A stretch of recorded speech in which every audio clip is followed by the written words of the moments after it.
Hey, my name is Sharon, and I consider myself, like everybody else, multifaceted. We all have a lot of different likes, and we our likes don't necessarily match what we are or who we claim we are. I am an educated, or I should say, a schooled accountant. I'm a blogger, I'm a vlogger, and I'm also a Stargate Universe big fan. Just one of the greatest shows that I thought was on TV. The Stargate franchise, of course, started off with the movie, then it went to Stargate SG-1, Stargate Atlantis, I think it is. Really didn't follow that. And then Stargate Universe, which is just one of the best shows around. I'm not too sure. I think the majority of all the other Stargate shows were pretty much based in the U.S., but the last one, Stargate Universe, we did a lot of work with our Canadian brethren, which, regardless of if it was American or not, it was just a great show. Everything was good. Everything matched. Everything worked together just fine. The actors just worked together so well. Each one building their own character and just really doing a wonderful job. Then the actors working together, just they really played off of each other in whatever they were doing, be it love or be it war that they were fighting amongst themselves or whatever. It was so believable. The music was awesome. The cinematography was awesome. Every time I think about it, like the cinematography, when the Destiny was going into a star to get charged, that the way they just filmed it, although we don't have that type of spaceships and things like that, the way they filmed it really was believable, and it was just a great show. Again, the cast, it was a mixture of American and Canadian, and also people, Master Sergeant Greer. Little did I know, I knew he looked so familiar. His grandfather is Gregory Morris from Mission Impossible, which is just, I had been watching the show forever, and I was always looking at him, and I had seen him as a younger child do different things. He was in an episode of X-Files. I remember that one. But I've always looked at his face, and it's just like, you know what? I know you from somewhere. I know your face, and I did just a little research, and come to find out who his grandfather was. His family is pretty much entrenched in acting. I know I'm not sure if it's his father or his uncle. His aunts all are also directors. And actors and things like that, but it's you've got this legacy thing going on with them as well. But great show. They only had 2 seasons, and I love how they really, at the beginning of something, your character hasn't formed yet. Your character isn't truly round. You're still learning these people. And I think in the 2 seasons that they had, only 2 seasons, they really gave you a depth of all the main characters, of who they were.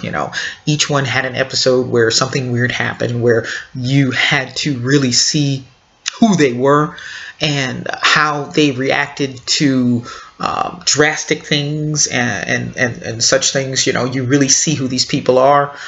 When the show first started, you just had a general idea of who the people were, and then certain things happened that made you actually see who these people were, their characters. And again, these actors just made these characters round. I think another one of the characters, Chloe, she was a femme fatale when it first started, and she ended up being pretty damn strong at the end and pretty damn smart. She of course had the aliens had got her, and they were changing her into something else, and they finally got it out of her, but she still had a remainder. She had something in her that made her not be that femme fatale like she was at the very beginning. She was smart, she was educated, she could calculate, she was a math person. And for, we consider, these math people who solve mathematical problems as extremely smart. And that's what happened with her. I think the best one for me was Eli. How he started off as this kind of lackadaisy, don't care, I like to play video games all the time, not thinking that he was as smart as he was.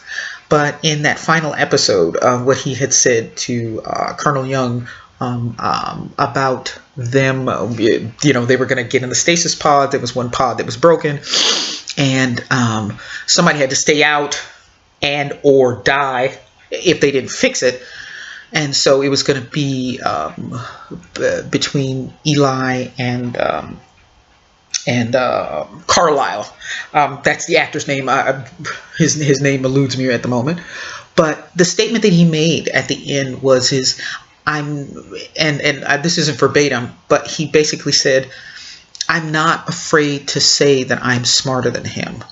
And he always was. It's just that he wasn't sure. He was a young person, and he just assumed that since Rush was the head of the program pretty much, that Rush was smarter than him, but that wasn't necessarily true. And I think that pretty much says it in the first episodes when they were going I think it was the very first episode when after Eli figured it out, they brought him to the planet, and they were going to dial the ninth chevron. And in the process, things started acting weird and going on like that, and then he stopped. And you could see that Rush was questioning himself. He really questioned himself a lot. It wasn't that he wasn't smart. It was that he knew he wasn't that smart. And that's basically what it all kind of tied into that last episode. And, again, Rush admitting that, that he was, smarter than him when they were doing the calculations when they were in the sun's corona on how to deal with the